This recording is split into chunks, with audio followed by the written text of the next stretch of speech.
MSC എൽസ-3 എന്ന ചരക്കുകപ്പൽ ബല്ലാസ്റ്റിങ്ങിൻ്റെ പിഴവ് മൂലം കടലിൽ മുങ്ങിത്താണ വിവരം നാമെല്ലാം അറിഞ്ഞിരിക്കുമല്ലോ. ബല്ലാസ്റ്റിങ് എന്നത് ഒരു വസ്തുവിന് സ്ഥിരതയും ബാലൻസും നൽകാൻ അതിനകത്ത് അല്ലെങ്കിൽ ചുറ്റുപാടിൽ ഭാരം കൂട്ടുന്ന പ്രക്രിയയാണ്.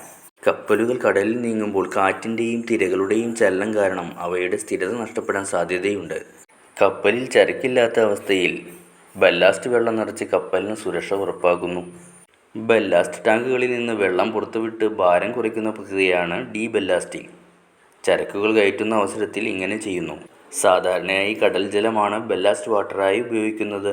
കപ്പലിൻ്റെ ഉയരവും താഴ്ചയും നിയന്ത്രിച്ച് പോർട്ടുകളെ സുരക്ഷിതമായി നിർത്താനും ലോഡിംഗ് ആൻഡ് അൺലോഡിംഗ് ഓപ്പറേഷനും വേണ്ടി ബല്ലാസ്റ്റ് ചെയ്യുന്നു.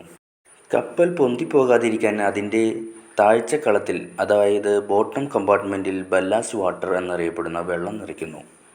ചിലപ്പോൾ കല്ലുകളും മണലും ഇതിനുപയോഗിക്കാറുണ്ട്.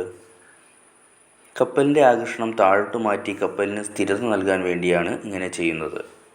പ്രധാന ഉദ്ദേശം കപ്പൽ മറിഞ്ഞു പോകുന്നത് തടയുക, കാറ്റ്, തിരകൾ എന്നിവയിൽ നിന്നും കപ്പലിനെ സംരക്ഷിക്കുക, കപ്പലിൻ്റെ ബാലൻസ് നിലനിർത്തുക എന്നിവയാണ്.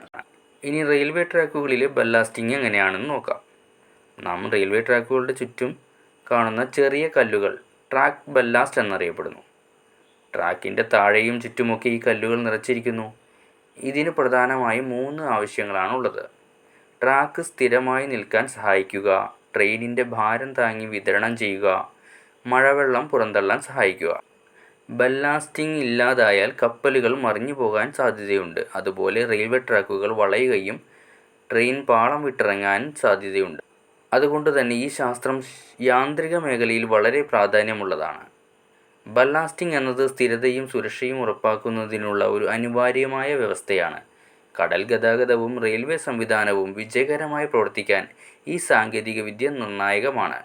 വലിയ കെട്ടിട നിർമ്മാണങ്ങളിലും മറ്റു പല മേഖലകളിലും ബല്ലാസ്റ്റിങ് സാങ്കേതികത ഉപയോഗിച്ചുകൊണ്ടിരിക്കുന്നു.